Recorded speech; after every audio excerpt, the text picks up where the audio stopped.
Now we will start the process of to study the process of spermatogenesis. This is the process of sperm production. Sperm production occurs inside the male body.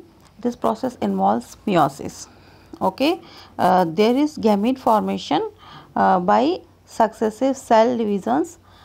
This cell division involves meiosis and mitosis both.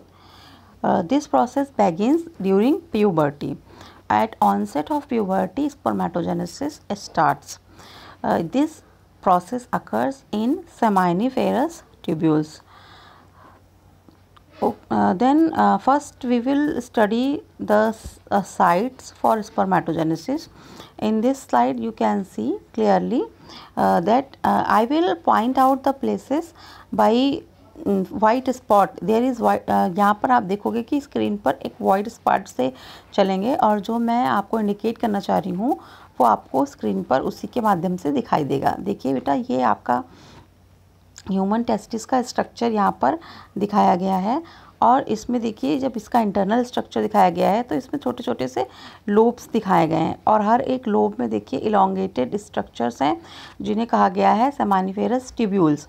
In सेमानिफेरस tubules में आप देख सकते हो कि इसी को अगर हम इन्हें ही जब ये बाहर निकलती हैं, टेस्टिस से बाहर निकलती हैं यही स्ट्रक्चर, तो आप इनको एपिडिडाइमिस कहते हैं पहले, फिर कुछ देर रन करती हैं और तो वास डिफरेंस कहलाती हैं। ठीक है, तो ये चीज़ें तो हम लोग थोड़ा सा जब इसका डिस्क्रिप्शन देखेंगे स्ट्रक्चर का तो उसमें डिस्कस करेंगे, पर यहाँ पर हमें जो चीज़ देखनी है ये हमें पता चल रहा है कि जो प्रोमिनेंटली स्ट्रक्चर्स हमें दिखाई देते हैं वो सबसे इम्पॉर्टेंट स्ट्रक्चर्स जो हैं वो हैं टेस्टिकुलर लोब्यूल्स में पाए जाने वाले सेमानिफेरस ट्यूब्यूल्स। तो इनका बहुत ही इम्पॉर्टेंट रोल है। तो जब हम देखते हैं किसी एक सेमानिफेरस ट्यूब्यूल को, एक सेमानिफेरस ट्यूब्यूल का टीएस देखिए ये स्ट्रक्चर में आपको दिखाया गया है। This is transverse section of tubule और इसमें आप देखेंगे कि एक ट्यूब्यूल, देखिए ये ट्यूब है, यानी कि एक पेन या पेंसिल या खेरे जैसा स्ट्रक्चर है। अगर आप उसको ट्रांसफर सेक्शन लेंगे, ट्रांसफर सेक्शन का मतलब है कि आप उसे बीट से काटेंगे तो आप देखोगे कि इसमें गोल गोल संरचनाएं मिलेंगी हमें। तो एक गोल संरचना को अंदर की तरफ से देखते हैं तो उसमें जो सेल्स पाई जा रही हैं उनकी हम स्टडी कर रहे हैं। अब इसके अंदर जो एक्चुअली सेल्स पाई जाती है, यहाँ तो आपको डेवलपमेंट के बाद की स्टेज दिखाई गई है, लेकिन स्टार्टिंग में एक ट्यूब्यूल के अंदर जर्म सेल्स होती हैं और ये जो जर्म सेल्स होती हैं इन जर्म सेल्स में ही यही जर्म सेल्स जो होती हैं ये स्पर्म मदर सेल्स होती हैं और इनमें आप देख सकते हैं कि इनमें क्या पाई जाती हैं। आप देखेंगे कि इनमें स्पर्मेटोगोनियम सेल्स पाई जाती हैं। ये स्पर्मेटोगोनियम सेल्स जो सर्किल के बाहर की पेरीफेरी पर दिखाई दे रही हैं। फिर ये स्पर्मेटोगोनियम सेल में ही इनमें मियोटिक डिवीजन, सबसे पहले तो इनमें माइटोसिस होती है, माइटोटिक डिवीजन होता है तो ये स्पर्मेटोसाइट्स में बदलती है। पहले माइटोसिस होती है तो ये प्राइमरी स्पर्मेटोसाइट बनाती है, फिर प्राइमरी स्पर्मेटोसाइट में मियोसिस फर्स्ट होती है, वो सेकेंडरी स्पर्मेटोसाइट बनाती है। सेकेंडरी स्पर्मेटोसाइट में सेकेंड मियोसिस होती है और वो स्पर्मेटिड्स का फॉर्मेशन करती है। देखिए स्पर्मेटिड्स किस तरीके से गोल गोल संरचना है ये आप देख रहे हैं, जो सबसे अंदर की तरफ हैं ट्यूब्यूल के, और बीच बीच में आप देखिए यहाँ पर और कुछ स्पेशल सेल्स हैं।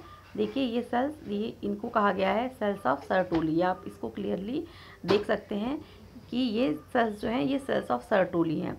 जब स्पर्मेटिड्स बन जाते हैं तो ये सर्टोली सेल्स में इम्बेड हो जाते हैं। ये लाइन आपकी एनसीईआरटी में लिखी हुई है और फिर नरिशमेंट गेन करते हैं और उसके बाद ये अपना एक स्पेशल शेप, जो स्पर्मेटोजोआ का शेप होता है जिसमें टेल प्रेजेंट होती है, इलोंगेटेड स्ट्रक्चर होता है, उसे गेन करते हैं, तब इसे कहा जाता है स्पर्मेटोजोआ।